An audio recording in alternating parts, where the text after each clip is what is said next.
Beautiful day in the neighborhood. Beautiful day in the neighborhood. I'm fresh out of work. I'm gonna shoot this video real quick. Then I'm gonna wash my hair. I don't know what I'm gonna do to it. Beautiful day in the neighborhood. Won't you be my neighbor? Thank you for clicking on this video. Coffee Talk with Trish. Except I'm not drinking any coffee right now.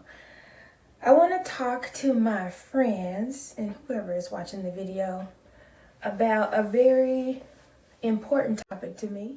I made a commitment to myself that this year and future years, as I am around people who don't look like me, I promise myself not to code switch and be anything other than my true, authentic Black self. I think I started to evolve maybe at 37, 38, age 37, 38, and I'll be 40. I don't care about saying my age. I'm quite proud of surviving life's complexities. So I'll be 40 August 23rd, pretty soon. And I'm proud of the person I'm becoming, because I know it took me a long time to get to a point where I no longer feel the need to code switch. Let me be really clear about what I mean when I say code switch. I mean the tendency to be anything other than who you are or your true authentic self in the presence of people who may not look like you, who may not share the same values as you, who may not understand you. I've always felt the need to code switch at work. I work in settings where I'm typically the minority. I can't say for sure that everybody in the room, when I'm in the room, has ever made me feel like code switching. It's just something that I learned to do along the way, even from elementary school all the way up to, when I first got a job as a school psychologist. I felt like what I know now as microaggressions and implicit biases, I felt like those things made me reduce who I am in the workplace. I want to describe for you the experience that some Black women may have in the workplace. A lot of the women I grew up around, a lot of the women I interact with on a daily basis, we tend to be very direct. We tend to say things like we mean it. We don't mince words. We don't cower in the presence of someone who may be stronger than us. Now, I don't want to overgeneralize, because there's certainly some people who adopt a meek personality, and meek is not me. My voice may be soft. It may be very misleading to some people, but I'm usually characterized as very direct. Where does that get me into trouble? In the workplace, or in crowds or situations where there's something that needs to be said in an honest way, I'm not afraid to say them. How that's gotten me in trouble is if I've hurt someone's feelings, or if somebody cried, or if someone felt like I was too direct, I was either called aggressive, bully. Along the way, I learned to not be myself for fear of being called those things. So I started to code switch. In the workplace, my voice is soft, my voice is calm. I have a soft voice, yes, but I also am very conscious about the words I choose and who I talk to, so that I don't scare or intimidate people. I've often been told I'm intimidating. But now I think to myself, what is it about me that makes people say, and when I say people, I mean people not of color, people that I may have worked with who are from the majority culture, because I have to be clear, right? white people, white women specifically. I work with a lot of white women. And at times I've been told I'm intimidating, right? And I really don't know what it is about me that would make them say that. And so sometimes a person that I've built some kind of relationship with or trust, I'd ask, what do you mean by that when you say I'm intimidating? And the things that they would describe were more like things that I learned to do as a child. Like if I had a problem with something, I'd say it. Or if I had a question about something, I'd ask it. And that to me was just how I communicated with the people who look like me and the people around me. So I didn't know what it was to not be direct with people or to say things without saying things. So that may be intimidating to some people. I didn't know that. Oh, tell me this in the comments below. Have you ever, as a Black woman, have you ever been told that you're aggressive? You are offending the people that you talk to at work? You're loud? You have an attitude? Oh, let me give y'all an example. Okay, so an example of how somebody would say I was maybe aggressive or that they didn't like the tone. They would ask me a question. My response would be, no. Period. Just no. That, did y'all know this? That is offensive to some people. They're used to hearing this explanation of how you have bent over backwards to do something and blah, blah, blah, and that's the reason you're saying no. You don't need to know all that. Why you need to know all that? So I can make you feel comfortable with me saying no? And I know there's some people who are going to look at this video and think like, Trish, everybody does that. Everybody is some way at work and another way at home. No, I'm talking completely leave your blackness at home. All those things that make you black, leave it at home.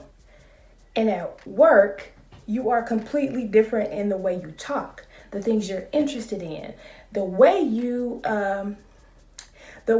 move, everything, your poise, your control, you're controlling your natural reactions to things, controlling every single thing that makes you you, leaving it somewhere else so that you can protect your livelihood and have a job and work and take care of your family. I started to think as I journeyed through, learning things about myself and learning what makes me mentally okay, that I needed to still be me regardless of if people thought I was intimidating.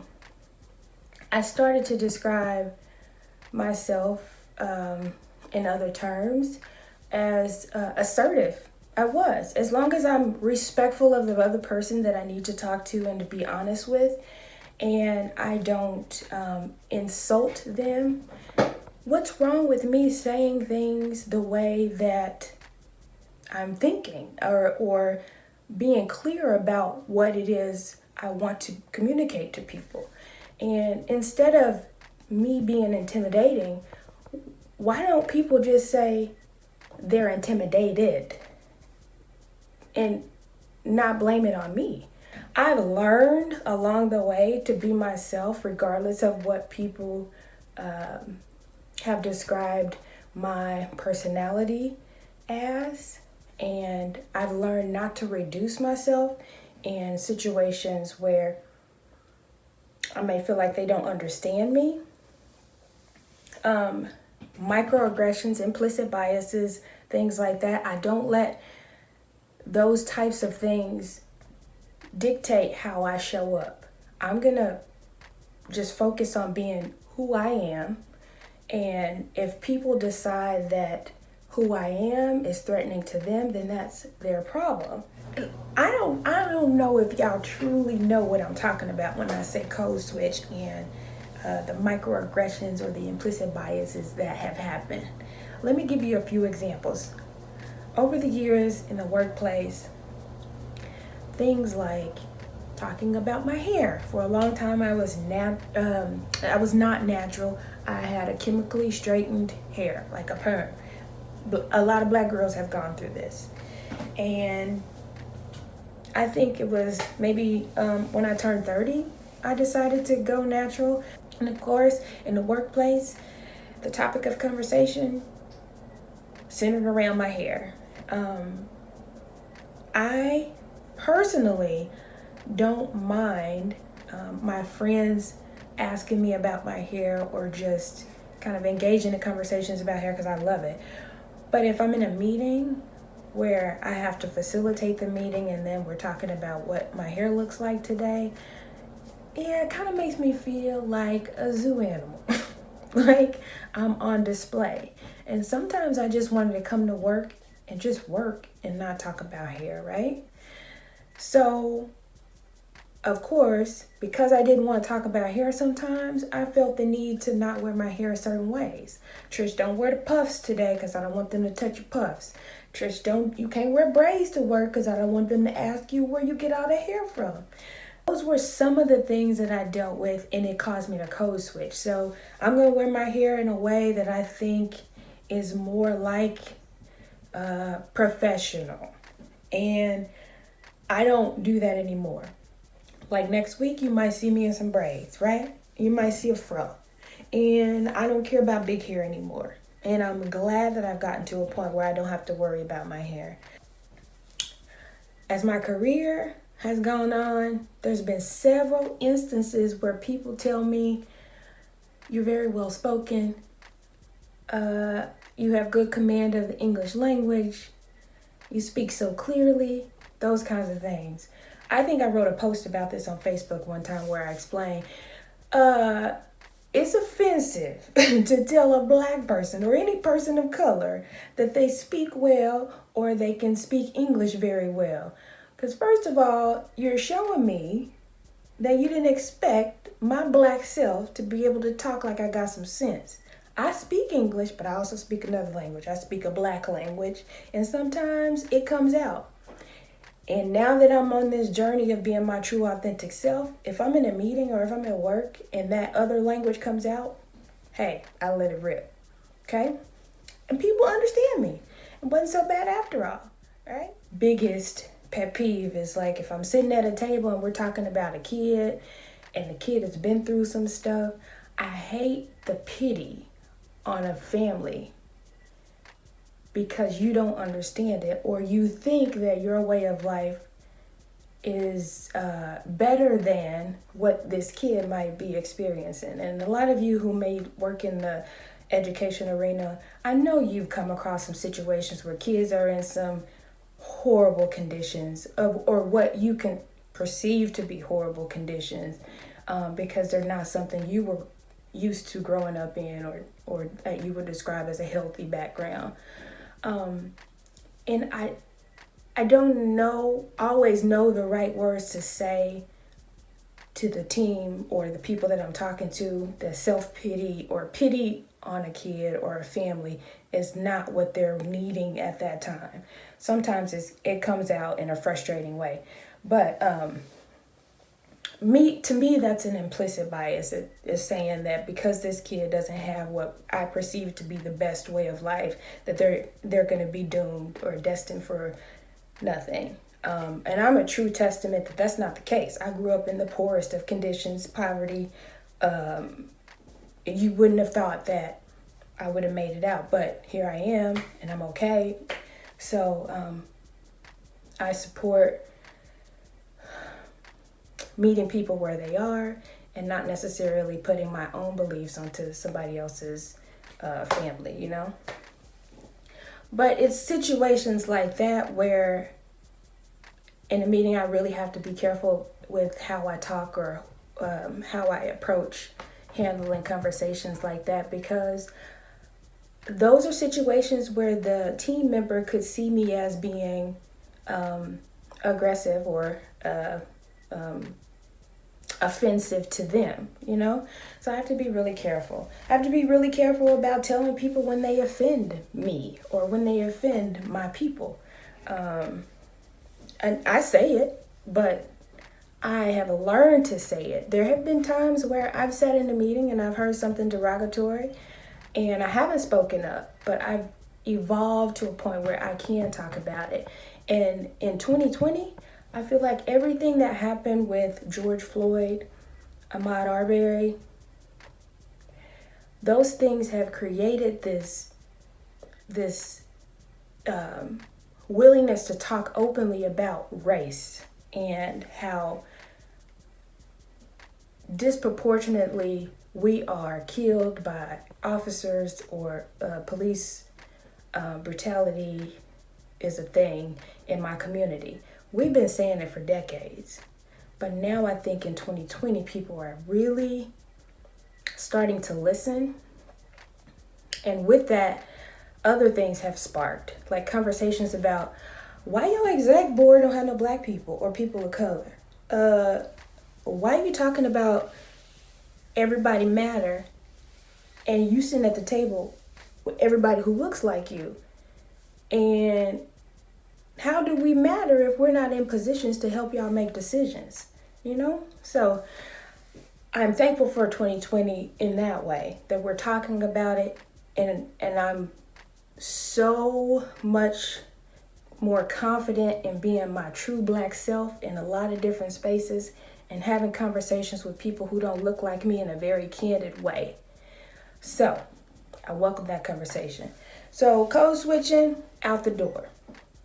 I don't know what you're going to do, but I myself am going to be my true authentic self regardless of the setting I'm in, because I need people to understand that it is mentally freaking exhausting. It's mentally exhausting to go to work, do the things that are required for your job and your job description, but at the same time, not be your true self, worried about what people are going to think about you or say about you or threaten your livelihood because they have been offended. It's really exhausting. And so I might as well just show up as me and let y'all do what you're going to do. Okay? I'm going to do my job, but I'm still going to be me. And that's all I can do. Thanks for coming to my coffee talk today. In the comments below, talk to me about your experiences with code switching. Are you at a level of no more? Are you finding your voice? Are you finding the confidence to move towards no more code switching? Where are you?